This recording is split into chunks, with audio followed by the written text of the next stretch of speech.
All right, everyone. So my name is Ryan. I am the lead educator at the Racine Zoo, for those who don't know. I've worked here for a couple of years now and worked my way up from super part-time to now being the lead educator. So I've been here for actually about 4.5 years now, and worked with a lot of our animal ambassadors along with some of our giraffes, rhinos, a few of our larger animals as well for feeding and stuff. So it's been a really fun experience. Today, we are going to meet some super cool animals from around the world. For those who've tuned in the past, I did bring 2 different animals today and 2 that we have met in previous programs.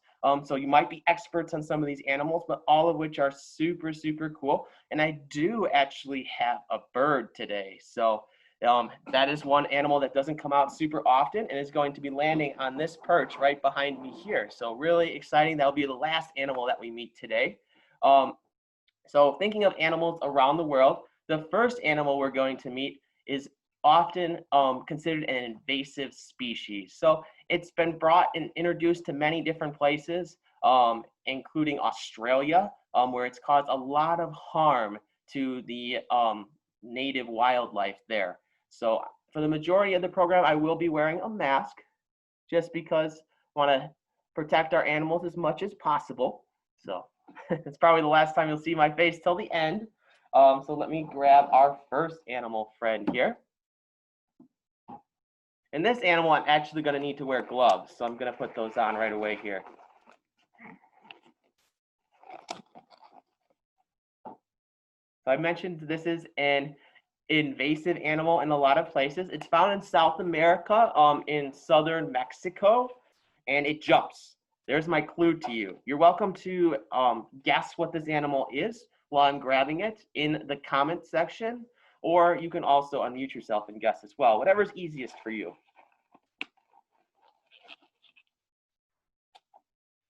Helps when you put your gloves on and put them on in the right direction, so. Awesome. So the animal that we are going to meet, our first animal, is Kermit. So Kermit is a cane toad. So here's our friend Kermit. You can see him there. He's actually really big, and it might be kind of hard to see on here, but he's not even full grown. Cane toads can grow as big as a dinner plate, so they can get huge. So this one is probably just about half of its size. It could grow potentially double that. So cane toads, because of their size, they do cause a lot of trouble in a lot of places, especially Australia. They were introduced there to help with some of the bugs that were eating the crops.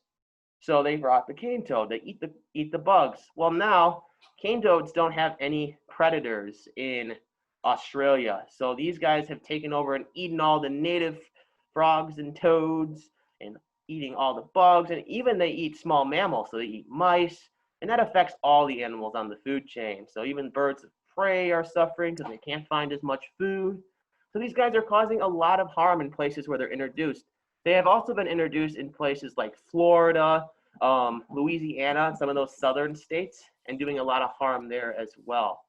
So native to the to northern South America and Mexico. And there are a few animals that eat them. But one of the reasons why a lot of animals don't like to eat the cane toad is because they have these glands. They're parotid glands. You can see those there. They're pretty large, right on the back behind their eye there. And when they are under extreme stress, they can actually release a poison out of those. It's a white substance that kind of pops out of those, and that is not very tasty and doesn't give the animals much warning, unfortunately. A lot of times it actually kills the animals. So sometimes things like monarch butterflies, they taste really bad, and then a bird might eat them once and then know not to eat them again, whereas these guys are not as forgiving. So once an animal eats a cane toad, usually they get really, really sick and oftentimes die, unfortunately. So these guys grow in massive, they lay thousands and thousands of eggs, and most of those, because they are poisonous, do make it to adults. So you can see here, I mentioned that these guys do eat a lot of pretty large prey items there. They got a very large mouth. So they swallow that food whole with that mouth. They also are extremely fast. And let's see if I can show you this. There's those big legs. They have huge legs. And they can jump upwards of 4 feet in just one hop, which is really, really far for a toad, especially. Toads usually can't jump quite as far. You can also see their huge eyes. These guys come out at nighttime, and they can see pretty good at night. So they often come out after a rainstorm. You might see toads and frogs when it's very warm and humid outside. And that's just an easier time for them to get around and search for food. So oftentimes they get struck by cars because they do explore on roads where it's a lot easier to find bugs because there's not a lot of places for them to hide on the road. So frogs and toads come in contact with the roads very often. Now, looking at my friend here, I'm going to give you guys a second here to answer this in the comments section. How do you know that this is a toad and not a frog? Does anyone know? I hear someone typing. Frog smooch? No, that's a good guess. But these guys actually have that bumpy skin. So you can see that here, real bumpy skin. And then they have those glands. So you can see, as we mentioned about the glands. Now, so those glands, toads have those. And most species of toads have lots smaller glands than that.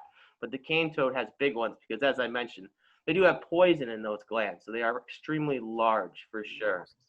So you can see those bumps there, all down their back. That makes them a toad. And you can see when toads get nervous, and my friend's a bit nervous right now. My friend Kermit here hasn't been out for programs in actually 3 months. So it's been a very long time because of all this COVID stuff. So he's definitely a little bit more on the nervous side here. And what they do is they blow up their stomachs just like this, and they make themselves bigger. And that's another way that they're able to defend themselves. They kind of like size themselves up with things like snakes, for example. So if a snake sees this toad blown up like this, they're gonna probably not try to eat that because they think it's too big for them to swallow. So you can see how they're able to do that, really blow themselves up really large. I'm gonna leave this meeting and I'm gonna open it up on my phone. All right. Does anyone have any questions about my friend Kermit? Then we can leave. And I'll give you guys a couple of seconds to write those questions in the comments section. So Kermit's just a couple years old, and as I mentioned, can potentially grow double this size. Kermit lives in our Discovery Center here at the zoo, and actually lives with green tree pythons. As crazy as that sounds. But the pythons know not to mess with Kermit, and Kermit stays pretty hidden on the bottom of their exhibit. You have to look really closely if you're ever going to find Kermit, because their colors, as you can see, they are really dark. And living on the forest floor, they are able to camouflage extremely well. So, a little close-up look at Kermit's face. I'll give you guys a look there. You can see those big glands there. See how they're able to get those big front legs there. And let's see if I can show you the feet there. There you go. Is he heavy? That's a great question. Cane toads can actually weigh upwards of 1 pound or so. So they can actually be really pound and a half even. So they can be pretty heavy for sure. And like I said, as big as a dinner plate. That's huge. Think about how big a dinner plate is. That is a really big toad. These guys can get massive. And because of that, they can even eat things like birds sometimes. So they are not something to mess with. That is for sure. All right. So I'm going to put Kermit away here. And before I exit the screen here for a second, I'm going to give you a clue as to what our next animal is. So our next animal is found in the deserts of the Middle East. It has a big fat tail which stores water. So there's my clue to you. You may have met this animal before at our first program or our second program, I believe.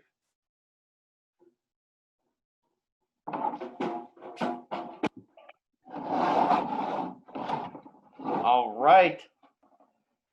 So this is my friend, the coconut. It is found in the desert. Well, actually, what's inside is found in the desert. So let me grab my friend here. Super cool animal, often found in the pet trade, but really, really cool. A lot of interesting ways that these animals are able to survive in the desert.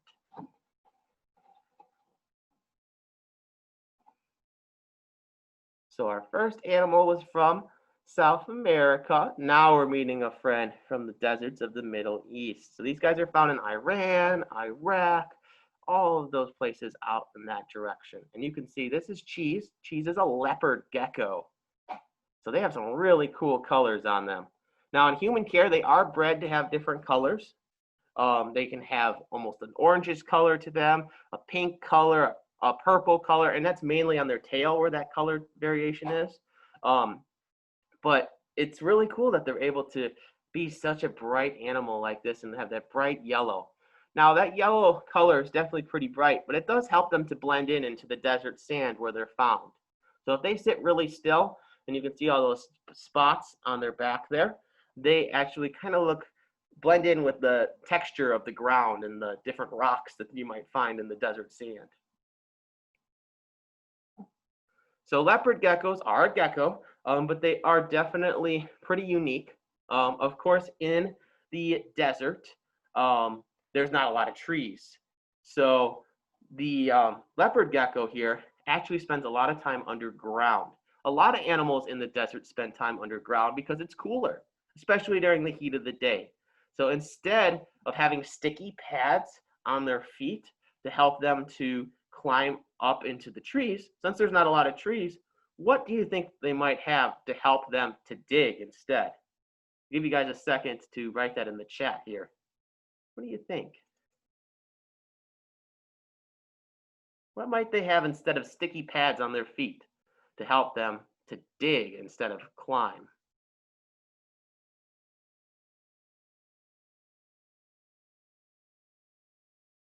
Give you a close look, give you a clue. So it's actually claws, absolutely, yes. So they have little claws and they don't look like much, but they're extremely helpful for the leopard gecko. So leopard geckos use their claws to dig down into that sand and stay cool. It also helps them so they can find their food. These guys like to eat a lot of insects, so they can find some of that food under the ground as well. Another thing that makes them unusual compared to most geckos is their eyes. Let's see if I can show you here real quick. So Cheese actually has eyelids. As crazy as that is, most geckos don't have eyelids. They actually lick their eyes to keep them nice and moist. So Cheese here has the eyelids instead, and those allow them to squint when the sun's right in their eyes to protect their eyes and prevent sand from getting in their eyes when they're digging. Another crazy thing about them is their ears. Now, this is pretty common throughout a lot of species of gecko, but leopard geckos, you can definitely got the ears kind of closed right now. But where that C-shaped hole is there, that's actually our friend's ear. And it's really hard to see through the camera here, but you can actually see all the way through their ears, which is crazy. But that's actually because when you're digging in the sand, you get sand stuck in your ears. And you need to get that sand out so you can hear. So being able to have your ears go all the way through your head, the wind can actually blow the sand out of your ears and keep your ears nice and clear so you can hear. So it's a pretty cool way that our friend's able to survive in the desert. Now I mentioned their tail. Their tail is really, really big. And that's actually a compliment to Cheese. Having a big tail for a leopard gecko is extremely important because in the desert, sometimes it's hard to come by water. It does rain in the desert, just not nearly as often as it might in other places. But that big tail there, just in case they need some extra water, it stores water so they can stay nice and safe, and they can stay, they don't, they are not thirsty because they have extra water stored in their tail for when they need it. It's fat too. So it does reserve, it also gives them energy. So it almost serves as food for them too. So it's like they have food and water stored in their tail, which is pretty crazy. Another crazy thing about their tail is look at those lines on it. You can see there's different lines that run down their tail, different segments. Now, if Cheese here were to feel any pressure on one of those segments from maybe a predator or something trying to eat her, she could drop that tail off and it will wiggle around like crazy and kind of look like a worm. And that will give Cheese some time to run away so that she can live another day. So it's a really cool thing for them to survive is by dropping off their tail. And you could see the difference in the color and the texture of Cheese's tail here because Cheese actually did lose their tail at some point. Now, it just got pinched on part of her exhibit, so nothing crazy happens to her, a predator grabbing her and anything like that. It's actually very common for leopard geckos to lose their tails. So it grows back in just a couple of months. And the only one negative thing is if they, or there's actually two negative things. So if they lose their tail in the same spot twice, it'll just turn into a stump and it won't grow back. Also, their tail does store that extra food and water for them. So if they lose their tail, they don't have that extra reserved food and water that they might need. So a couple of months there, they're gonna have to be extra careful living in the desert to be able to survive while their tail grows back.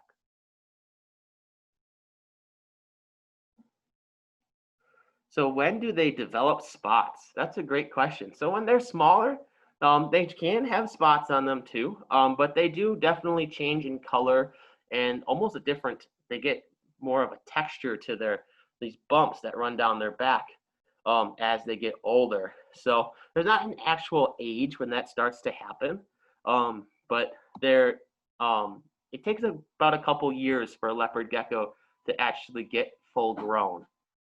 So, good question. Let me show you here. There's a up close look at our friend Cheese. Does anyone else have any other questions about Cheese here?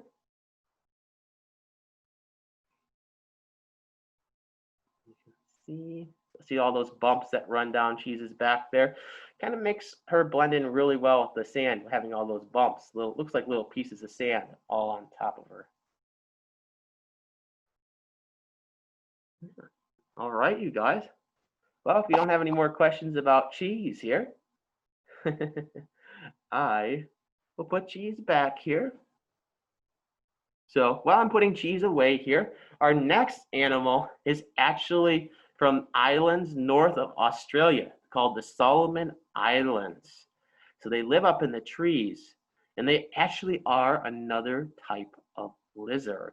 So there's a clue for you. They're one of the largest of this type. So you're welcome to comment what you think the next animal might be.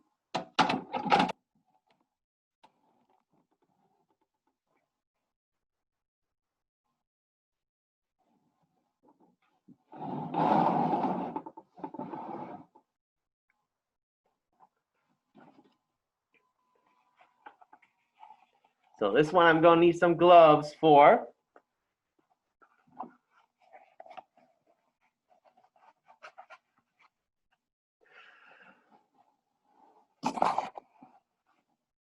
So some of you may have met this animal already, but this is one of my favorite animal ambassadors here at the zoo. They are super cool, and I will explain what it is and why that is here in just a sec.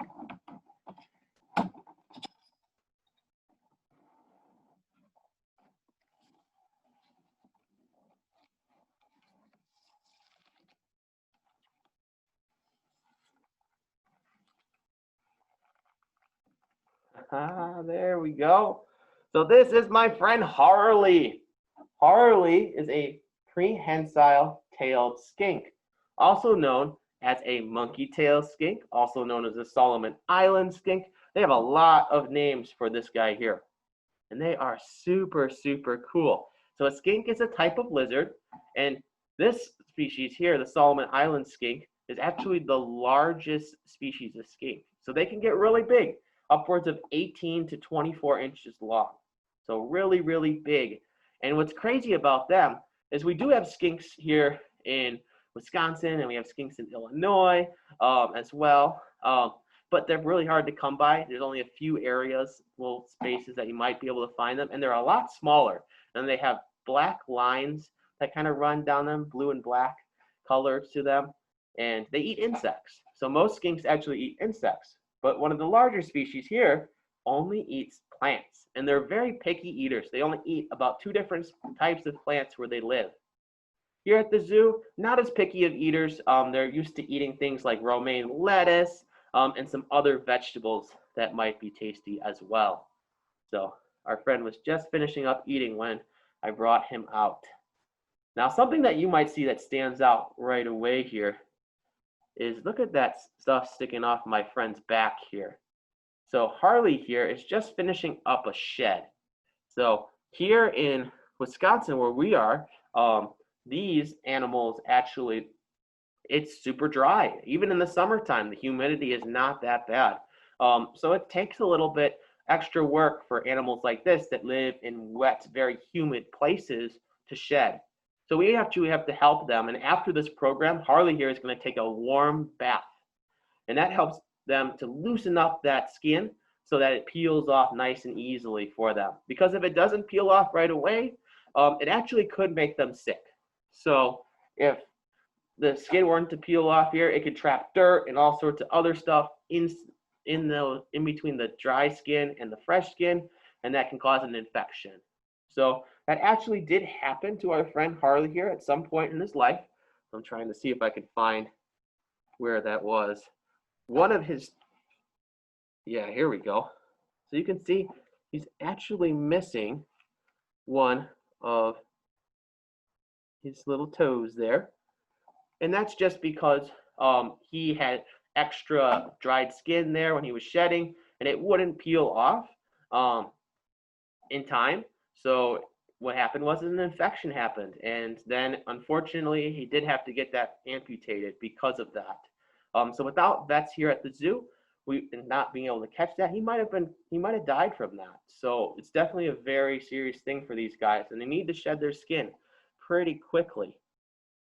So they shed their skin because as they get older, their skin gets worn out. So they've got fresh skin underneath as they grow. So Harley here, being about 12 years old roughly, he's not shedding nearly as much as he might have when he was younger, when he still had a lot of growing happening. So animals shed a lot more when they're growing. So as they get older, they shed a little bit less. So all reptiles shed their skin. Even things like alligators shed their skin. They just don't shed it all off at once like our friend Harley here does. So pretty crazy, actually. Now, I mentioned they're called a Solomon Island skink, but I also said a monkey-tailed skink. Now look at that tail. The tail is quite incredible. And you can see how it curls. So it curls like that because their tail is prehensile. And what that pretty much means is, just like our thumbs, they're able to grab things with their tail. So that's how they're able to get up into the trees and help protect themselves. Just in case they lose grip and they slide down in the trees, they have that tail to wrap around a branch to help protect them so they don't fall through the forest floor. And that is also why I'm wearing gloves here, is because they have those really, really long claws. Now, my friend's not going to claw me up unless he doesn't feel safe and secure hanging out on my arm, but we just want to be super cautious. Those sharp claws are meant to grab hold of trees, and my hands will tear up really easily because of those. You can see an up close look at my friend here. I think these guys, one of the reasons I really like them is because they look so prehistoric. They look like a dinosaur in a way, and when they stick out their tongue, they're super, super cool. You can see my friend's face here. You can see they have these really tough scales that run all down their body here. You can see that here. And those tough scales help them too, just in case they were to fall. They do have almost like armor that surrounds their body and helps protect them. So awesome, you guys. Does anyone have any questions about my friend? No, this is not a Komodo dragon. I'm sorry if I missed that comment from earlier. This is a prehensile-tailed skink. I'll give you a close look at my friend's face here. See that tongue, how they're able to, they kind of use their tongue to kind of taste their way around. So they stick their tongue out a lot. There you go. Awesome. So does anyone have any last questions about my friend Harley here? So these guys do live in the tropical rainforest. The dry tropical rainforest actually is exactly the habitat. So lots of trees, and you can see their colors help them to blend in. If they sit still in the trees, there's not much that's going to be able to see them and mess with them. But they do have to worry about things like birds of prey, and maybe even some other larger lizards that might want to mess with them when they're younger. So they have to be super careful, and that's why often they just kind of hang out like this. They don't move a ton, hang out real still in the trees unless they're searching for food. Now they don't have to go down to the forest floor to get water because a lot of the water they get is actually from the leaves that they eat as well. So they pretty much live their whole entire lives up in the trees.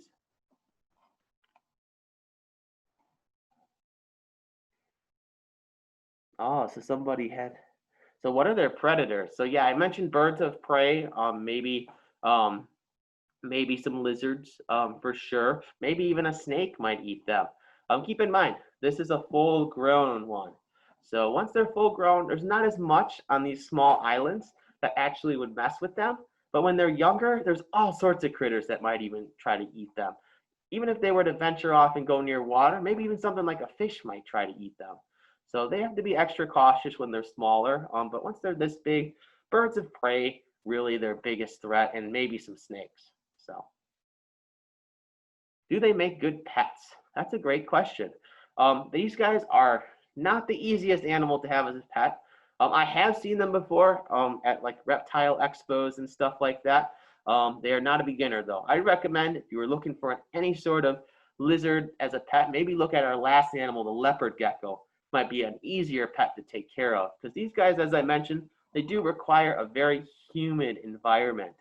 So that could definitely be tricky to make in a place like Illinois or Wisconsin. So you gotta be extra cautious with these guys. And usually we have a mister in our exhibit here that mist every so often to make sure that they stay nice and moist. So they also require a good amount of space too. They do climb up into the trees. Keep that in mind as well. So they would need a pretty large exhibit for sure if they were kept as a pet. So great questions. All right, you guys. Well,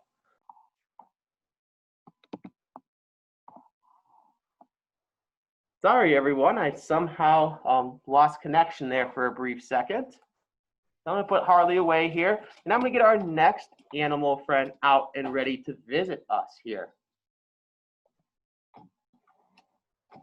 So this animal is a super special animal, as I mentioned. Doesn't come out a lot. It is a bird. It's found in Australia, Eastern Australia, and Southern Australia. They do have a book about this animal. There's a clue for you. It's super loud sometimes. So I'm going to have my friend flying to this perch here. I'm going to adjust that real quick so you guys can get an up close look at my friend Gumby here. I am going to do a bit of a training session with Gumby. So at times I might be stepping off the camera here. But Gumby is going to be flying from perch to perch. So there's another perch that's set up behind me here. So Gumby's going to fly from that to here. And I'm going to try to get Gumby to fly to my arm as well for you guys so you can get an up close look that way as well. So let me get my friend situated here.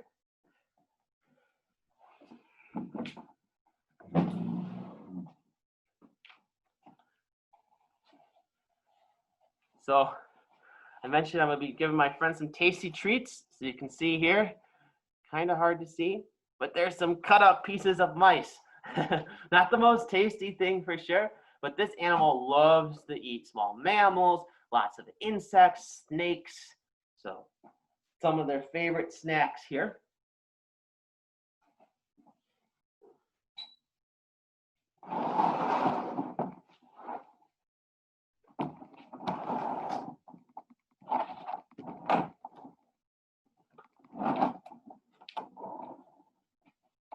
Step up.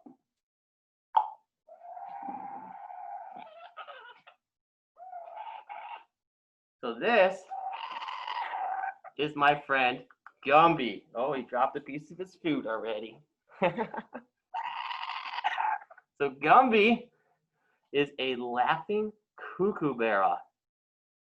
So these guys are really, really cool. As I mentioned, they eat a lot of insects, small mammals. They can get pretty large. This is about full grown for Gumby. And Gumby's birthday is actually coming up here on July 30th. So Gumby is going to be 9 years old, which is pretty old for a kook. They live to be 10 to 15 years old, maybe potentially even 20 years in human care. So Gumby came from another zoo where he was flown outside as an animal ambassador there. So he would fly, and unfortunately, one time he was flying and a hawk flew past as he was flying from perch to perch outside, and it scared him a little bit. So ever since, we don't take Gumby outside for any sort of programs. He does fly here in the KEC where he feels very, very safe. So you can see he can just hang out here, but he's going to fly from perch to perch here too as well. So you can see they have some really cool coloring to them. They have that white underside to them, and they have these bright blue feathers that are on their wings. I'll see if I can get them a little closer here in a second to show you that. See if Gumby wants to step for me. Step up. Step up.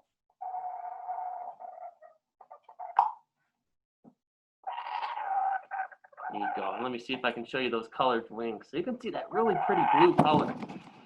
Flew to the perch over there. Perfect. So he's got this really nice blue color, and those colors help, especially with the males, to kind of show off to the females. So the more blue you have, the more attractive you are. So you can see they have nice blue feathers there. They get their name Laughing Kookaburra because they do make this really loud laughing sound. And that sound is usually done in the mornings, and that's because they're super territorial. So these birds, see if I get my friend to fly over here quick for us.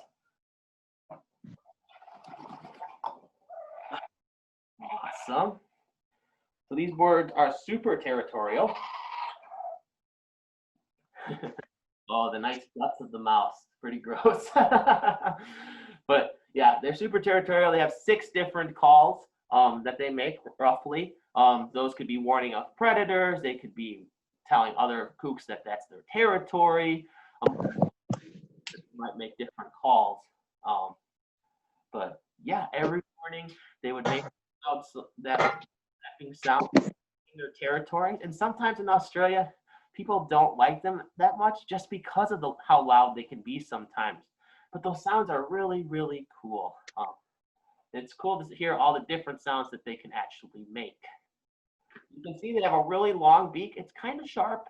Of course, they are eating some meat, so they do need a bit of a sharper beak so that they can eat those kind of things. Because he's being so good here. So you might have heard a couple of sounds that I was making. I'm going to explain to you how we train some of our animals, like our kook here. I made this circle. I used 2 fingers and I tapped on my friend to go on. That's just telling my friend, hey, this is what I want you to do. I want you to land on this perch. That's their cue. That warns them. That tells them what we want them to do. So once Gumby follows that, then I will make a loud sound, a clicking sound with my mouth, and that sound reinforces that behavior. So when I make that sound, and I'll give you an example of that here so you can hear it. Let's see if I can get my friend to fly here. So over here, Gumby.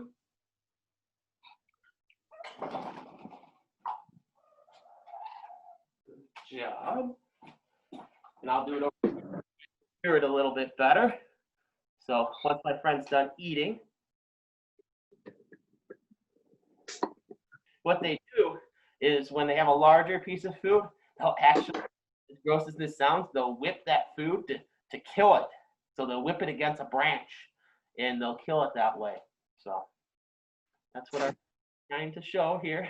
So see if Gumby wants to come now.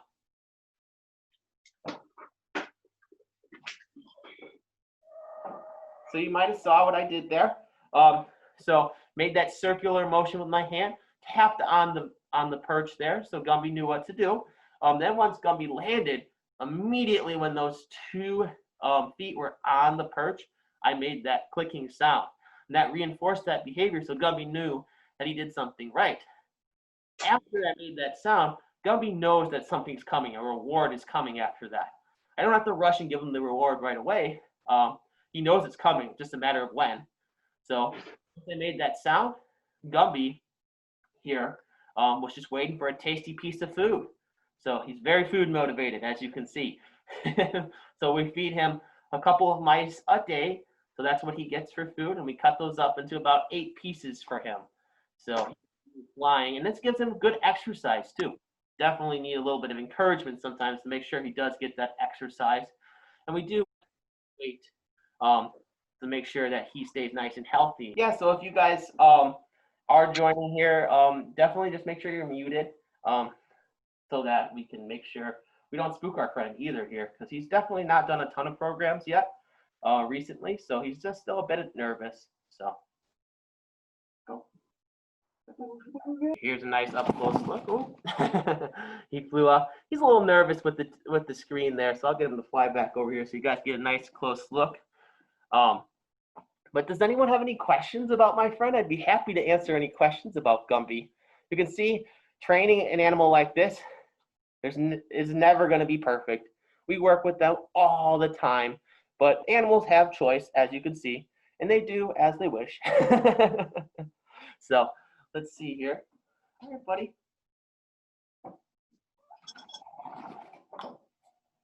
There we go.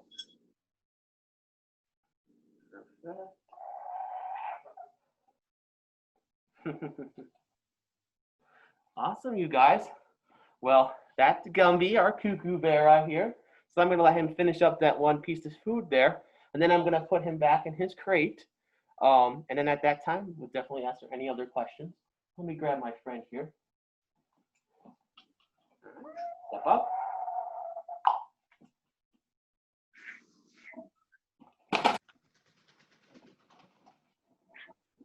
Just give me 1 second, you guys. I want to grab my friend here.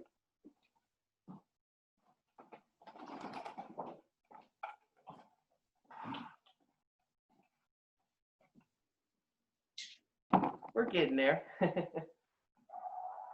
somebody have a question here?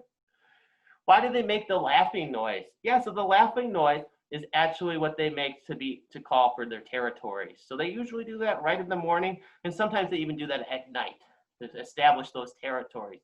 Very territorial. The baby kookaburras actually stay with the family for several years to actually protect the territory as well.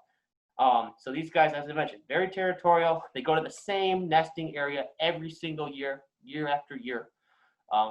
So really important for the kookaburra, especially. They it's super important for them to keep those habitats and not to be. A lot of the habitats that these guys rely on are being removed and destroyed.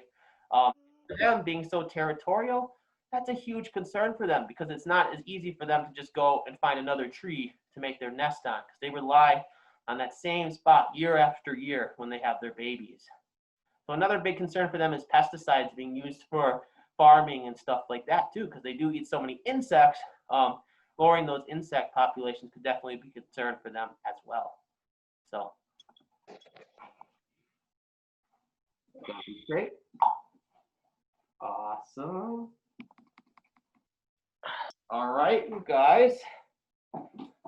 Well, we met 4 super cool animals from around the world. So our first animal that we met was our friend Kermit the Cane Toad, and they're found in the southern or they're found in southern Mexico, and they're also found in northern South America. Then we met our second friend, who was Cheese the Leopard Gecko from the deserts of the Middle East. And our third animal was Harley, who was found in the Solomon Islands, who was a prehensile-tailed skink. And last but not least, we met Gumby the Kookaburra, who was from southern Australia and western Australia, or eastern Australia, excuse me. So hopefully you guys had a chance to meet some or learn some really cool facts about these animals here. And if you have any last questions, I'd be glad to take those. But thank you so much for joining me today. And hopefully I'll see you next time for some more really cool animals from around the world.